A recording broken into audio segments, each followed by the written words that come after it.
Hello students, welcome to DIET Nayagarh Rasanakhala. मैं सर्वेश्वर दास teacher educator. आज मोर online class को समस्त को स्वागत करुच्ची। आज आम ओडिया व्याकरण नामधातु विशेष्यर साधारण रूप, विशेष्य पद को विशेषण पदरे परिणत करिवार धारा, उपसर्ग एवं कृदंत ए संपर्क रे आलोचना करिवा। पूर्वर आमे पद प्रकरण संपर्क रे आलोचना करिथिले। तेणु आज आमर मुख्य आलोच्य विषय हेउची नामधातु विशेष्य पदर केतक साधारण रूप, विशेष्य पद को विशेषण पदरे परिणत करिवार धारा, उपसर्ग, उपसर्गर प्रकारभेद, कृदंत, संस्कृत भाषा प्रभावित कृदंत प्रत्यय, ओडिया भाषा प्रभावित कृदंत प्रत्यय ए संपर्क रे आमे सविशेष आलोचना करिबा। तेणु आस आमे प्रथमे जानिबा नाम धातु संपर्क रे। नाम धातु कहले आमे कोन बुझिबा? विशेष्य और विशेषण पदरे इबा, एइबा, आइबा इत्यादि जोग करी जो सब धातु गठित हुए ताहाको नाम धातु कुआ जाए। उदाहरण स्वरूप काख, काख गोटे विशेष्य पद एवं यार नाम धातु होछि काखेइबा। एथिरे एइबा प्रत्यय जोग करा जायछि। सेहिपरि करत, करतर नाम धातु हैला करतिबा। एठारे इबा जोग करा जायछि। सेहिपरि गालरु गालेइबा, गजारु गजेइबा इत्यादि। सेहिपरि आग, आग गोटे विशेषण पद एवं यार नाम धातु होछि आगेइबा। एठारे एइबा प्रत्यय जोग करा जायछि। सेहिपरि अन्य उदाहरण हैला उच्चरु उच्चेइबा, छोटारु छोटेइबा, धौलारु धौलारु धौलेइबा इत्यादि। आस आमे आलोचना करिबा विशेष्य पदर केतक साधारण रूप। साधारणतः केतक विशेष्य पद शेष केते गुड़े प्रत्यय व्यवहार करा जाय थाए। जेमति कि से प्रत्यय गुड़िक हैला इ, अन, अण, ता, तो, आमि, आण, अणि, ज इत्यादि। एई प्रत्यय गुड़िक विशेष्य पदर शेष व्यवहृत होता है। एगुड़िक विशेष्य पदर केतक साधारण रूप। आस एबे आमे आलोचना करिबा सेही सब प्रत्यय थाई केते गुड़िए विशेष्य पदर उदाहरण संपर्क रे। प्रथमे जानिबा इ प्रत्यय। केतक विशेष्य पदर शेष इ प्रत्यय लागि थाए। जेमिति कि उदाहरण हैला शांति, प्रीति, अवगति, भक्ति, प्रसिद्धि, भ्रांति, स्तुति, सिद्धि, मुक्ति इत्यादि। ए सब विशेष्य पदर शेष इ प्रत्यय व्यवहृत होइथाए। तापरे अन्न प्रत्यय। केतक विशेष्य पदर शेष अन्न प्रत्यय व्यवहृत होइथाए। सेगुड़िकर उदाहरण हैला पठन, शयन, भोजन, कीर्तन, नर्तन, पतन, उत्थान, उद्घाटन, उद्भावन इत्यादि। एगुड़िकर शेष अन्न प्रत्यय व्यवहृत होइछि। तापरे अण प्रत्यय। अण प्रत्यय व्यवहृत होइथिबा केतक विशेष्य पदर उदाहरण हैला मरण, गढ़ण, झाड़ण, बरण इत्यादि। तापरे ता प्रत्यय। केतक विशेष्य पदर शेष ता प्रत्यय लागि थाए।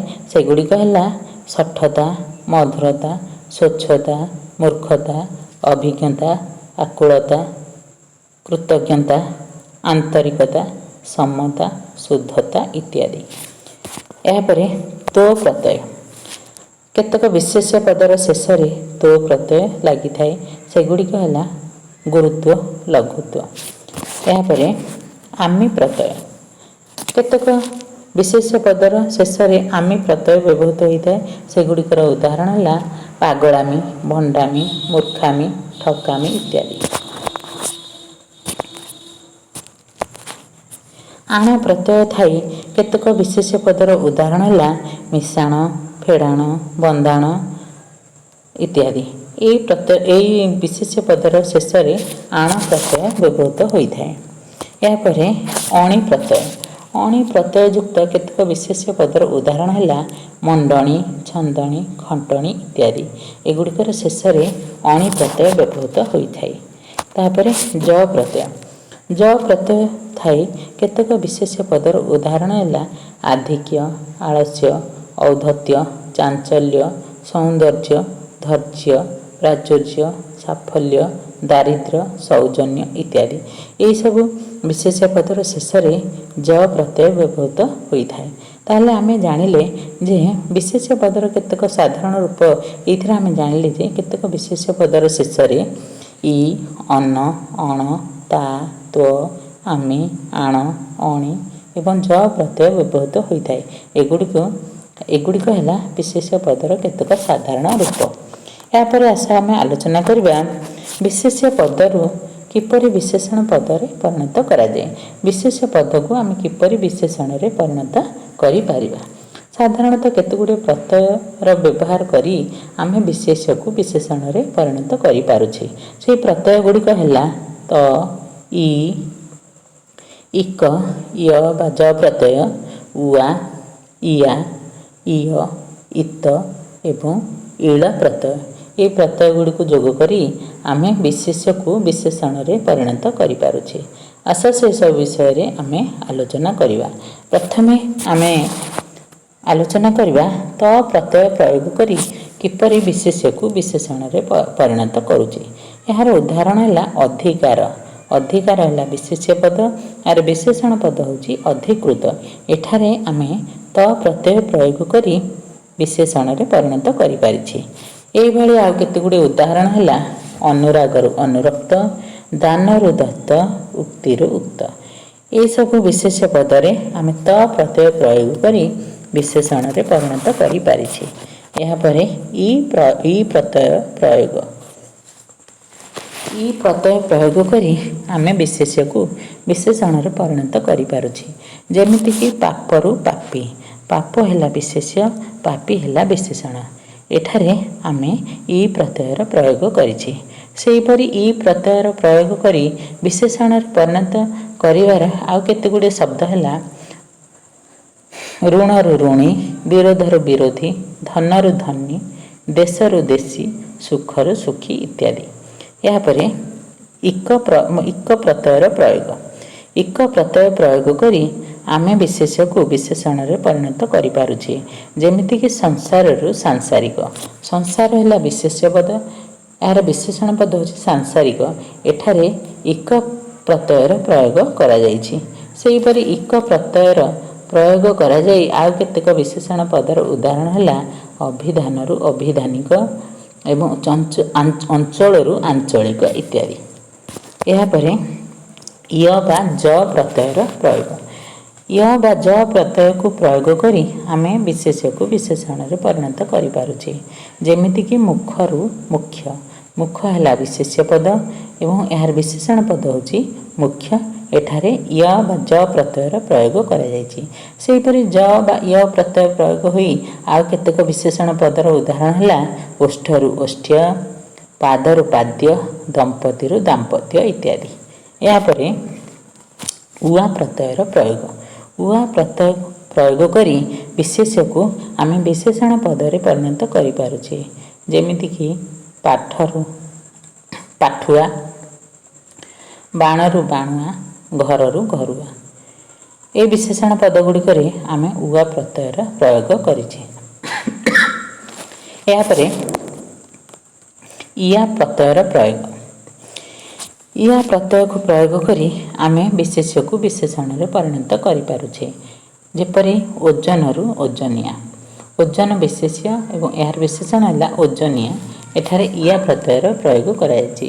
ସେହିପରି ଇଆ ପ୍ରତ୍ୟୟର ପ୍ରୟୋଗ କରାଯାଇ ଆଉ କେତେକ ବିଶେଷଣ ପଦର ଉଦାହରଣ ହେଲା ଗନ୍ଧରୁ ଗନ୍ଧିଆ, ସରାଗରୁ ସରାଗିଆ, ଚାଉଳରୁ ଚାଉଳିଆ, କପାଳରୁ କପାଳିଆ ଇତ୍ୟାଦି। ଏହାପରେ ଇୟ ପ୍ରତ୍ୟୟର ପ୍ରୟୋଗ। ଇୟ ପ୍ରତ୍ୟୟକୁ ପ୍ରୟୋଗ କରି ଆମେ ବିଶେଷ୍ୟକୁ ବିଶେଷଣରେ ପରିଣତ କରିପାରୁଛେ। ଯେମିତିକି ଦେଶରୁ ଦେଶୀୟ। ଦେଶ ହେଲା ବିଶେଷ୍ୟ, ଦେଶୀୟ ହେଲା ବିଶେଷଣ। ଏଠାରେ ଇୟ ପ୍ରତ୍ୟୟର ପ୍ରୟୋଗ କରାଯାଇଛି। ସେହିପରି ଜଳରୁ ଜଳୀୟ ଏବଂ ଗ୍ରହଣରୁ ଗ୍ରହଣୀୟ ହୋଇଥାଏ। ଏହାପରେ ଇତ ପ୍ରତ୍ୟୟ। ଇତ ପ୍ରତ୍ୟୟକୁ ପ୍ରୟୋଗ କରି ଆମେ ବିଶେଷ୍ୟକୁ ବିଶେଷଣରେ ପରିଣତ କରିପାରୁଛେ। ଯେମିତିକି ଉଦାହରଣ ହେଲା ଅଭିଳାଷରୁ ଅଭିଳଷିତ। ଅଭିଳାଷ ହେଲା ବିଶେଷ୍ୟ ପଦ ଏବଂ ଏହାର ବିଶେଷଣ ପଦ ହେଉଛି ଅଭିଳଷିତ। ଏଠାରେ ଇତ ପ୍ରତ୍ୟୟର ଯୋଗ କରାଯାଇଛି। ସେହିପରି ଆଉ କେତେକ ଉଦାହରଣ ହେଲା କଳୁଷରୁ କଳୁଷିତ, ସମ୍ମାନରୁ ସମ୍ମାନିତ, ଶିକ୍ଷାରୁ ଶିକ୍ଷିତ। ଏଗୁଡ଼ିକରେ ଇତ ପ୍ରତ୍ୟୟର ପ୍ରୟୋଗ କରାଯାଇଛି। ଏହାପରେ ଇଳ ପ୍ରତ୍ୟୟର ପ୍ରୟୋଗ। ଇଳ ପ୍ରତ୍ୟୟର ପ୍ରୟୋଗ କରି ଆମେ ବିଶେଷ୍ୟକୁ ବିଶେଷଣରେ ପରିଣତ କରିପାରୁଛି। ଯେମିତିକି ଫେନରୁ ଫେନିଳ। ଫେନ ହେଲା ବିଶେଷ୍ୟ ପଦ ଏବଂ ଏହାର ବିଶେଷଣ ପଦ ହେଉଛି ଫେନିଳ। ଏଠାରେ ଇଳ ପ୍ରତ୍ୟୟର ପ୍ରୟୋଗ କରାଯାଇଛି। ଇଳ ପ୍ରତ୍ୟୟ ଥାଇ ଆଉ କେତେକ ବିଶେଷଣ ପଦର ଉଦାହରଣ ହେଲା ଜଟାରୁ ଜଟିଳ, ପଙ୍କରୁ ପଙ୍କିଳ ଇତ୍ୟାଦି। ତାହେଲେ ଆମେ ଜାଣିଲେ ଯେ କେତେକ ବିଶେଷ୍ୟ ପଦରେ ତ, ଇ, ଇକ, ୟ ବା ଜ ପ୍ରତ୍ୟୟ, ଉଆ, ଇଆ, ଇୟ, ଇତ ଏବଂ ଇଳ ପ୍ରତ୍ୟୟର ପ୍ରୟୋଗ କରି ଆମେ ବିଶେଷ୍ୟକୁ ବିଶେଷଣରେ ପରିଣତ କରିପାରୁଛେ। ଏହାପରେ ଆସ ଆମେ ଆଲୋଚନା କରିବା ଉପସର୍ଗ ସମ୍ପର୍କରେ। ପ୍ରଥମେ ଜାଣିବା ଉପସର୍ଗ କାହାକୁ କୁହାଯାଏ। ନୂତନ ଶବ୍ଦ ଗଠନ ପାଇଁ ଶବ୍ଦର ପୂର୍ବରେ ଯୋଗ କରାଯାଉଥିବା ପ୍ରତ୍ୟୟକୁ ଉପସର୍ଗ କୁହାଯାଏ। ଏହାକୁ ମଧ୍ୟ ଆମେ ପୂର୍ବ ପ୍ରତ୍ୟୟ କହିପାରୁଛେ। ତେଣୁ ଶବ୍ଦ ଗଠନ ପାଇଁ ଶବ୍ଦର ପୂର୍ବରେ ଯୋଗ କରାଯାଉଥିବା ପ୍ରତ୍ୟୟକୁ ଆମେ ଉପସର୍ଗ କହୁଛେ। ଏହି ଉପସର୍ଗକୁ ମଧ୍ୟ ଆମେ ପୂର୍ବ ପ୍ରତ୍ୟୟ ବୋଲି ମଧ୍ୟ କହୁଛେ। ଉପସର୍ଗ ଯେତେବେଳେ ଶବ୍ଦରେ ସଂଯୁକ୍ତ ହୋଇଯାଏ, ଉପସର୍ଗ ସଂଯୁକ୍ତ ହେବା ପରେ ଶବ୍ଦର ମୂଳ ଅର୍ଥରେ ପରିବର୍ତ୍ତନ ଘଟିଥାଏ। ଯେମିତିକି ଉଦାହରଣ ସ୍ୱରୂପ ବାଦ। ବାଦ ଗୋଟିଏ ଶବ୍ଦ। ଏହାର ଅର୍ଥ ସାଧାରଣତଃ ଉକ୍ତି, କଥନ, କଳି, ଝଗଡ଼ା ଇତ୍ୟାଦିକୁ ବୁଝାଯାଇଥାଏ। କିନ୍ତୁ ବାଦ ଏହି ଶବ୍ଦରେ ଯେତେବେଳେ ଆମେ ଏହି ଶବ୍ଦର ପୂର୍ବରେ ଗୋଟେ ପ୍ରତ୍ୟୟ ଯୋଗ କରୁଛେ ବା ଉପସର୍ଗଟିଏ ଯୋଗ କରିଦେଉଛେ, ତାହାର ଅର୍ଥ ଯାହା ଏହି ଶବ୍ଦର ମୂଳ ଅର୍ଥ ତାହା ବଦଳି ଯାଉଛି। କିପରି? ମନେକର ବାଦ ଶବ୍ଦରେ ଆମେ ପ୍ରତି ଉପସର୍ଗ ଲଗେଇଦେଲେ, ତାହେଲେ ପ୍ରତିବାଦ ଏହାର ଅର୍ଥ ହେଲା ଅଭିଯୋଗ। ସେହିପରି ବାଦ ଶବ୍ଦରେ ଅପ ଉପସର୍ଗ ବ୍ୟବହାର କଲେ ଏହାର ଅର୍ଥ ନିନ୍ଦାକୁ ବୁଝାଏ। ସେହିପରି ବିବାଦ। ବାଦରେ ବି ଉପସର୍ଗ ପ୍ରୟୋଗ କଲେ ତାହାର ଅର୍ଥ କଳହକୁ ବୁଝାଏ। ଏଥିରୁ ଆମେ ଜାଣିଲେ ଯେ ବାଦ ଯାହାର ମୂଳ ଅର୍ଥ ଉକ୍ତି, କଥନ, କଳି, ଝଗଡ଼ା ଥିଲା, କିନ୍ତୁ ଯେତେବେଳେ ଆମେ ଗୋଟିଏ ଉପସର୍ଗ ସେହି ଶବ୍ଦରେ ବା ମୂଳ ଶବ୍ଦରେ ବ୍ୟବହାର କରିଦେଉଛେ, ତେବେ ମୂଳ ଶବ୍ଦର ଅର୍ଥ ଯାହା ଥିଲା ତାହା ପରିବର୍ତ୍ତନ ଘଟିଗଲା। ତେଣୁ ଉପସର୍ଗ ସଂଯୁକ୍ତ ହେବା ପରେ ଶବ୍ଦର ମୂଳ ଅର୍ଥରେ ପରିବର୍ତ୍ତନ ଆସିଥାଏ। ଏବେ ଆମେ ଆଲୋଚନା କରିବା ଉପସର୍ଗ କେତୋଟି ରହିଛି। ସାଧାରଣତଃ ଆମର 20ଟି ଉପସର୍ଗ ରହିଛି। ସେଇ 20ଟି ଉପସର୍ଗ କ'ଣ କ'ଣ ଏବଂ ସେଗୁଡ଼ିକ କେଉଁ ଅର୍ଥରେ ବ୍ୟବହୃତ ହୋଇଥାଏ ଏବଂ ତାହାର ଉଦାହରଣ କ'ଣ, ସେସବୁ ସମ୍ପର୍କରେ ଆଲୋଚନା କରିବା। ପ୍ରଥମ ଉପସର୍ଗ ହେଲା ପ୍ର। ପ୍ର ଉପସର୍ଗଟି ଉତ୍କର୍ଷ, ଉଦ୍ଭବ, ଗତି, ଆଧିକ୍ୟ ଏହି ଅର୍ଥରେ ବ୍ୟବହୃତ ହୋଇଥାଏ। ଏହାର ଉଦାହରଣ ହେଲା ପ୍ରଭାବ, ପ୍ରବାଦ, ପ୍ରକ୍ରିୟା, ପ୍ରଦାନ, ପ୍ରଚଣ୍ଡ ଇତ୍ୟାଦି। ତାପରେ ପରା ଉପସର୍ଗ। ପରା ଉପସର୍ଗଟି ପ୍ରାଧାନ୍ୟ, ବ୍ୟତିକ୍ରମ, ତିରସ୍କାର ଅର୍ଥରେ ବ୍ୟବହୃତ ହୋଇଥାଏ। ଏହାର ଉଦାହରଣ ହେଲା ପରାକ୍ରମ, ପରାଜୟ, ପରାଭବ ଇତ୍ୟାଦି। ତାପରେ ଅପ ଉପସର୍ଗ। ଅପ ଉପସର୍ଗଟି କୁତ୍ସିତ, ବିରୁଦ୍ଧ, ମନ୍ଦ ଅର୍ଥରେ ବ୍ୟବହୃତ ହୋଇଥାଏ। ଏହାର ଉଦାହରଣ ହେଲା ଅପବାଦ, ଅପମାନ, ଅପଯଶ ଇତ୍ୟାଦି। ତାପରେ ସମ୍ ଉପସର୍ଗ। ସମ୍ ଉପସର୍ଗଟି ସମ୍ୟକ, ସହିତ, ସାମୀପ୍ୟ ଅର୍ଥରେ ବ୍ୟବହୃତ ହୋଇଥାଏ। ଏହାର ଉଦାହରଣ ହେଲା ସଂଗତି, ସମ୍ଭାଷଣ, ସମ୍ପର୍କ, ସମ୍ମୁଖ୍ୟ। ତାପରେ ନି ଉପସର୍ଗ। ନି ଉପସର୍ଗଟି ସମ୍ୟକ, କୌଶଳ, ସାଦୃଶ୍ୟ ଅର୍ଥରେ ବ୍ୟବହୃତ। ଏହାର ଉଦାହରଣ ହେଲା ନିକଟ, ନିକ୍ଷେପ, ନିଦାରୁଣ। ଅଧି ଉପସର୍ଗ। ଅଧି ଉପସର୍ଗଟି ଶ୍ରେଷ୍ଠ, ଅଧିକାର, ଅତିକ୍ରମ ଏହି ଅର୍ଥରେ ବ୍ୟବହୃତ ହୋଇଥାଏ। ଏହାର ଉଦାହରଣ ହେଲା ଅଧିରାଜ, ଅଧିପତି, ଅଧିକାର ଇତ୍ୟାଦି। ତାପରେ ସୁ ଉପସର୍ଗ। ସୁ ଉପସର୍ଗଟି ମଙ୍ଗଳ, ସହଜ, ସୁନ୍ଦର ଅର୍ଥରେ ବ୍ୟବହୃତ। ଏହାର ଉଦାହରଣ ହେଲା ସୁଯୋଗ, ସୁଲଭ, ସୁସମ୍ବାଦ। ତାପରେ ନିର୍ ଉପସର୍ଗ। ନିର୍ ଉପସର୍ଗଟି ଅଭାବ, ଅତିଶୟ, ନିଶ୍ଚୟ ଅର୍ଥରେ ବ୍ୟବହୃତ ହୋଇଥାଏ। ଏହାର ଉଦାହରଣ ହେଲା ନିଃସନ୍ଦେହ, ନିରୁପାୟ, ନିର୍ଗତ। ତାପରେ ଦୂର ଉପସର୍ଗ। ଦୂର ଉପସର୍ଗଟି ମନ୍ଦ, ନିନ୍ଦା, ଦୁଃଖ ଅର୍ଥରେ ବ୍ୟବହୃତ। ଏହାର ଉଦାହରଣ ହେଲା ଦୁର୍ଭାଗ୍ୟ, ଦୁର୍ଜନ, ଦୁଃସାଧ୍ୟ। ଏହାପରେ ଉତ୍ ଉପସର୍ଗ। ଉତ୍ ଉପସର୍ଗଟି ଉତ୍କର୍ଷ, ଅତିଶୟ, ନିନ୍ଦା ଅର୍ଥରେ ବ୍ୟବହୃତ। ଏହାର ଉଦାହରଣ ହେଲା ଉନ୍ନତ, ଉତ୍ତପ୍ତ, ଉତ୍ପାଦ। ତାପରେ ଅତି ଉପସର୍ଗ। ଅତି ଉପସର୍ଗଟି ଅନୁଚିତ, ଅସୀମ, ଅଧିକ ଅର୍ଥରେ ବ୍ୟବହୃତ ଏବଂ ଏହାର ଉଦାହରଣ ହେଲା ଅତିକ୍ରମ, ଅତ୍ୟାଚାର, ଅତ୍ୟନ୍ତ। ତାପରେ ପରି ଉପସର୍ଗ। ପରି ଉପସର୍ଗଟି ଶେଷ, ଦୋଷ, ବ୍ୟାପ୍ତି ଅର୍ଥରେ ବ୍ୟବହୃତ। ଏହାର ଉଦାହରଣ ହେଲା ପରିସମାପ୍ତି, ପରିତ୍ୟାଗ, ପରିବ୍ୟାପ୍ତ। ତାପରେ ପ୍ରତି ଉପସର୍ଗ। ପ୍ରତି ଉପସର୍ଗଟି ବିପରୀତ, ପରିବର୍ତ୍ତନ ଅର୍ଥରେ ବ୍ୟବହୃତ। ଏହାର ଉଦାହରଣ ହେଲା ପ୍ରତିକୂଳ, ପ୍ରତିପକ୍ଷ, ପ୍ରତିକାର। ଅବ ଉପସର୍ଗ। ଅବ ଉପସର୍ଗଟି ଘୃଣା, ନିମ୍ନକୁ ଅର୍ଥରେ ବ୍ୟବହୃତ। ଏହାର ଉଦାହରଣ ହେଲା ଅବଜ୍ଞା, ଅବତରଣ। ଅନୁ ଉପସର୍ଗ। ଅନୁ ଉପସର୍ଗଟି ସଦୃଶ, ପଶ୍ଚାତ ଅର୍ଥରେ ବ୍ୟବହୃତ। ଏହାର ଉଦାହରଣ ହେଲା ଅନୁରୂପ, ଅନୁଧାବନ। ବି ଉପସର୍ଗ। ବି ଉପସର୍ଗଟି ବହୁ, ବିପରୀତ ଅର୍ଥରେ ବ୍ୟବହୃତ। ଏହାର ଉଦାହରଣ ହେଲା ବିବିଧ, ବିପକ୍ଷ। ଏହାପରେ ଅଭି ଉପସର୍ଗ। ଅଭି ଉପସର୍ଗଟି ଉତ୍ତମ, ସମ୍ୟକ ଅର୍ଥରେ ବ୍ୟବହୃତ। ଏହାର ଉଦାହରଣ ହେଲା ଅଭିନବ, ଅଭୀଷ୍ଟ ଇତ୍ୟାଦି। ତାପରେ ଉପ ଉପସର୍ଗ। ଉପ ଉପସର୍ଗଟି ନିକଟ, ଅଧସ୍ତାନ, ସାଦୃଶ୍ୟ ଅର୍ଥରେ ବ୍ୟବହୃତ। ଏହାର ଉଦାହରଣ ହେଲା ଉପକୂଳ, ଉପେକ୍ଷା, ଉପବନ ଇତ୍ୟାଦି।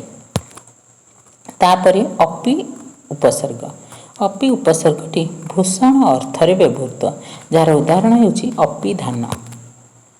ଶେଷ ଉପସର୍ଗଟି ହେଉଛି ଆ। ଆ ଉପସର୍ଗଟି ବିପରୀତ, ପର୍ଯ୍ୟନ୍ତ, ସୀମା ଅର୍ଥରେ ବ୍ୟବହୃତ। ଏହାର ଉଦାହରଣ ହେଲା ଆରକ୍ତ, ଆସମୁଦ୍ର, ଆମରଣ ଇତ୍ୟାଦି। ତାହେଲେ ଏଇଭଳି ଭାବରେ ଆମର ଉପସର୍ଗ ହେଲା 20ଟି ଉପସର୍ଗ। ଉପସର୍ଗ ଶବ୍ଦର ପୂର୍ବରୁ ବ୍ୟବହୃତ ହେଲେ ଏହାର ମୂଳ ଅର୍ଥରେ ପରିବର୍ତ୍ତନ ଆସିଥାଏ। ଏବେ ଆମେ ଉପସର୍ଗ ସମ୍ପର୍କରେ ଜାଣିଲେ। ଆସ ଏବେ ଜାଣିବା କୃଦନ୍ତ ସମ୍ପର୍କରେ। କୃଦନ୍ତ କାହାକୁ କୁହାଯାଏ?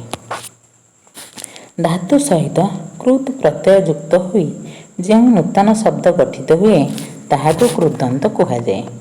ଧାତୁ ସହିତ କୃତ୍ ପ୍ରତ୍ୟୟ ଯୁକ୍ତ ହୋଇ ଯେଉଁ ନୂତନ ଶବ୍ଦଟି ଗଠିତ ହୁଏ ତାହାକୁ କୃଦନ୍ତ କୁହାଯାଏ। କୃଦନ୍ତ ଦୁଇ ପ୍ରକାରର। ଗୋଟିଏ ହେଉଛି ସଂସ୍କୃତ ଭାଷା ପ୍ରଭାବିତ କୃଦନ୍ତ ପ୍ରତ୍ୟୟ ଏବଂ ଅନ୍ୟଟି ହେଲା ଓଡ଼ିଆ ଭାଷା ପ୍ରଭାବିତ କୃଦନ୍ତ ପ୍ରତ୍ୟୟ। ପ୍ରଥମେ ଆମେ ଜାଣିବା ସଂସ୍କୃତ ଭାଷା ପ୍ରଭାବିତ କୃଦନ୍ତ ପ୍ରତ୍ୟୟ ଗୁଡ଼ିକ କ'ଣ କ'ଣ। ସେଗୁଡ଼ିକ ବିଷୟରେ ଆମେ ଆଲୋଚନା କରିବା। ତେଣୁ ସଂସ୍କୃତ ଭାଷା ପ୍ରଭାବିତ କୃଦନ୍ତ ପ୍ରତ୍ୟୟରେ ଆମେ ତବ୍ୟ, ଅନ୍ୟ, ତୃ, ତି, ଅକ, ଇନ, ଅନ, ତ, ଯ, ଉକ, ଆଳୁ, ଉର୍ ପ୍ରତ୍ୟୟର ପ୍ରୟୋଗ କରୁଛେ। ଆସ ସେସବୁ ବିଷୟରେ ଆମେ ଆଲୋଚନା କରିବା। ପ୍ରଥମେ ଜାଣିବା ତବ୍ୟ ପ୍ରତ୍ୟୟର ପ୍ରୟୋଗ। ଉଦାହରଣ ହେଲା ଗମ୍ ତବ୍ୟ ଗନ୍ତବ୍ୟ। ଗମ୍ ଧାତୁ ସଂସ୍କୃତ ଧାତୁ ଗମ୍ରେ ତବ୍ୟ ପ୍ରତ୍ୟୟର ପ୍ରୟୋଗ କରାଯାଇଛି ଏବଂ ତାହା ଗନ୍ତବ୍ୟ ହୋଇଛି। ସେହିପରି ଭାବରେ ଜ୍ଞା ଯୁକ୍ତ ତବ୍ୟ ଜ୍ଞାନ୍ତବ୍ୟ, ଭୁଜ୍ ଯୁକ୍ତ ତବ୍ୟ ଭୋକ୍ତବ୍ୟ ଇତ୍ୟାଦି। ତାପରେ ଅନ୍ୟ ପ୍ରତ୍ୟୟ। ଅନ୍ୟ ପ୍ରତ୍ୟୟର ଉଦାହରଣ ହେଲା ପଟ୍ ଯୁକ୍ତ ଅନ୍ୟ ପଠନୀୟ। ସେହିପରି ସ୍ମୃ ଯୁକ୍ତ ଅନ୍ୟ ସ୍ମରଣୀୟ। ତାପରେ ତ୍ୱ ପ୍ରତ୍ୟୟ। ତ୍ୱ ପ୍ରତ୍ୟୟର ପ୍ରୟୋଗର ଉଦାହରଣ ହେଲା ଧା ଯୁକ୍ତ ତୃ ଧାତା, ଗ୍ରହ ଯୁକ୍ତ ତୋ ତୃ ଗ୍ରହିତା, ପା ଯୁକ୍ତ ତୃ ପିତା ଇତ୍ୟାଦି। ତାପରେ ତି ପ୍ରତ୍ୟୟ। ତି ପ୍ରତ୍ୟୟର ଉଦାହରଣ ହେଲା ନାମ ଯୁକ୍ତ ତି ନତି, ମୁଚ୍ ଯୁକ୍ତ ତି ମୁକ୍ତି। ତାପରେ ଅକ ପ୍ରତ୍ୟୟ। ସାସ୍ ଯୁକ୍ତ ଅକ ଶାସକ, ଗଇ ଯୁକ୍ତ ଅକ ଗାୟକ, ଦୃଶ୍ ଯୁକ୍ତ ଅକ ଦର୍ଶକ। ଏଗୁଡ଼ିକ ହେଲା ଅକ ପ୍ରତ୍ୟୟର ଉଦାହରଣ। ତାପରେ ଇନ୍ ପ୍ରତ୍ୟୟ, ଏହାର ଉଦାହରଣ ହେଲା ଅଧି ଉପସର୍ଗ କ୍ରୁ ଧାତୁ ଯୁକ୍ତ ଇନ୍ ପ୍ରତ୍ୟୟ ସମାନେ ଅଧିକାରୀ। ଅଧିକାରୀଟି କିପରି ହେଇଛି ନା ଅଧି ଉପସର୍ଗ କ୍ରୁ ଧାତୁ ଯୁକ୍ତ ଇନ୍ ପ୍ରତ୍ୟୟ। ତାପରେ ଅନ୍ନ ପ୍ରତ୍ୟୟ, ଦୃଶ୍ ଧାତୁ ଯୁକ୍ତ ଅନ୍ନ ସମାନେ ଦର୍ଶନ। ସେହିପରି ବୃଜ୍ ଯୁକ୍ତ ଅନ୍ନ ବର୍ଜନ, ଜୀବ୍ ଯୁକ୍ତ ଅନ୍ନ ଜୀବନ, ଶୋଭି ଯୁକ୍ତ ଅନ୍ନ ଶୋଭନ ଇତ୍ୟାଦି। ତାପରେ ତ ପ୍ରତ୍ୟୟ, ତ ପ୍ରତ୍ୟୟର ଉଦାହରଣ ହେଲା ସାସ୍ ଯୁକ୍ତ ତ ଶିଷ୍ଟ, ଦୃଶ୍ ଯୁକ୍ତ ତ ଦୁଷ୍ଟ, ଲଭ୍ ଯୁକ୍ତ ତ ଲବ୍ଧ, ଗ୍ରସ୍ ଯୁକ୍ତ ତ ମାନେ ଗ୍ରସ୍ତ। ତାପରେ ଜ ପ୍ରତ୍ୟୟ,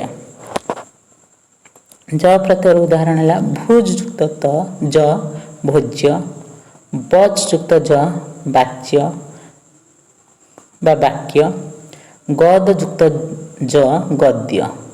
ତାପରେ ଉକ ପ୍ରତ୍ୟୟ, ଉକ ପ୍ରତ୍ୟୟର ଉଦାହରଣ ହେଲା ନିନ୍ଦ୍ ଯୁକ୍ତ ଉକ ନିନ୍ଦୁକ, ଜାଗୃ ଯୁକ୍ତ ଉକ ଜାଗରୁକ ଇତ୍ୟାଦି। ତାପରେ ଆଳୁ ପ୍ରତ୍ୟୟ, ଆଳୁ ପ୍ରତ୍ୟୟର ଉଦାହରଣ ହେଲା ଶ୍ରଦ୍ଧ ଯୁକ୍ତ ଆଳୁ ଶ୍ରଦ୍ଧାଳୁ, ଦୟ ଯୁକ୍ତ ଆଳୁ ଦୟାଳୁ ଇତ୍ୟାଦି। ତାପରେ ଉର୍ ପ୍ରତ୍ୟୟ, ଭନଜ ଯୁକ୍ତ ଉର୍ ଭଙ୍ଗୁର, ସେହିପରି ମିଦ୍ ଯୁକ୍ତ ଉର୍ ମେଦୁର। ଏଗୁଡ଼ିକ ହେଲା ସଂସ୍କୃତ ଭାଷା ପ୍ରଭାବିତ କୃଦନ୍ତ ପ୍ରତ୍ୟୟ। ସଂସ୍କୃତ ଭାଷା ବା ସଂସ୍କୃତ ଧାତୁରେ ଏହିସବୁ ପ୍ରତ୍ୟୟ ଗୁଡ଼ିକର ପ୍ରୟୋଗ କରାଯାଇଛି। ସେହି ପ୍ରତ୍ୟୟ ଗୁଡ଼ିକ ବିଷୟରେ ଆମେ ଜାଣିଲେ। ସେଗୁଡ଼ିକ ହେଲା ତବ୍ୟ, ତୃ, ତି, ଅକ, ଅନ, ଇନ୍, ତ, ଜ, ଉକ, ଆଳୁ, ଉର୍ ଇତ୍ୟାଦି। ବର୍ତ୍ତମାନ ଆମେ ଜାଣିବା ଓଡ଼ିଆ ଭାଷା ପ୍ରଭାବିତ କୃଦନ୍ତ ପ୍ରତ୍ୟୟ ଗୁଡ଼ିକ କ'ଣ କ'ଣ। ଓଡ଼ିଆ ଭାଷାରେ ମଧ୍ୟ କେତେ ଗୁଡ଼ିଏ କୃଦନ୍ତ ପ୍ରତ୍ୟୟର ପ୍ରୟୋଗ ହୋଇଛି। ସେହି ପ୍ରତ୍ୟୟ ଗୁଡ଼ିକ ହେଲା ଆ ପ୍ରତ୍ୟୟ, ଆ ପ୍ରତ୍ୟୟର ଉଦାହରଣ ହେଲା ପଢ଼ ଯୁକ୍ତ ଆ ପଢ଼ା, ରାନ୍ଧ ଯୁକ୍ତ ଆ ରନ୍ଧା ଇତ୍ୟାଦି। ତାପରେ ଅଣ ପ୍ରତ୍ୟୟ, ଅଣ ପ୍ରତ୍ୟୟର ଉଦାହରଣ ହେଲା ଝୁଲ୍ ଅଣ ଝୁଲଣ, ମାଗ୍ ଅଣ ମାଗଣ। ତାପରେ ଅଣା ପ୍ରତ୍ୟୟ, ଅଣା ପ୍ରତ୍ୟୟର ଉଦାହରଣ ହେଲା ମାର୍ ଯୁକ୍ତ ଅଣା ମାରଣା, ଝର୍ ଯୁକ୍ତ ଅଣା ଝରଣା। ତାପରେ ଆଣ ପ୍ରତ୍ୟୟ, ଆଣ ପ୍ରତ୍ୟୟର ଉଦାହରଣ ହେଲା ଗୁଣ ଯୁକ୍ତ ଆଣ ଗୁଣାଣ, ଉଠ ଯୁକ୍ତ ଆଣ ଉଠାଣ। ତାପରେ ଆଣି ପ୍ରତ୍ୟୟ, ଆଣି ପ୍ରତ୍ୟୟର ଉଦାହରଣ ହେଲା ଗଡ଼ ଯୁକ୍ତ ଆଣି ଗଡ଼ାଣି, ଉଠ ଯୁକ୍ତ ଆଣି ଉଠାଣି।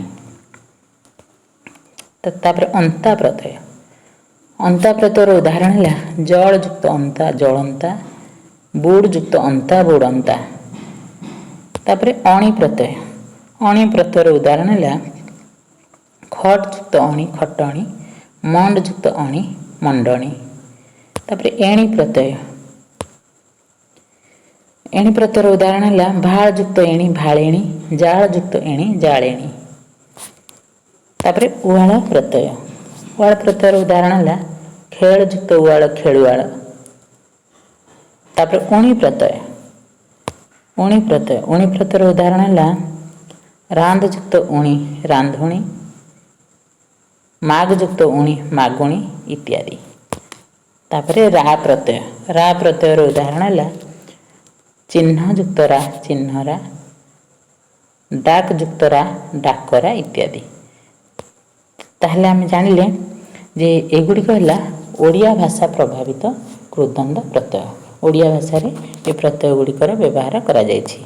ତାହେଲେ କୃଦନ୍ତରେ ଆମେ ଜାଣିଲେ ଦୁଇ ପ୍ରକାର କୃଦନ୍ତ, ଓଡ଼ିଆ ଭାଷା ପ୍ରଭାବିତ କୃଦନ୍ତ ପ୍ରତ୍ୟୟ ଏବଂ ସଂସ୍କୃତ ଭାଷା ପ୍ରଭାବିତ କୃଦନ୍ତ ପ୍ରତ୍ୟୟ।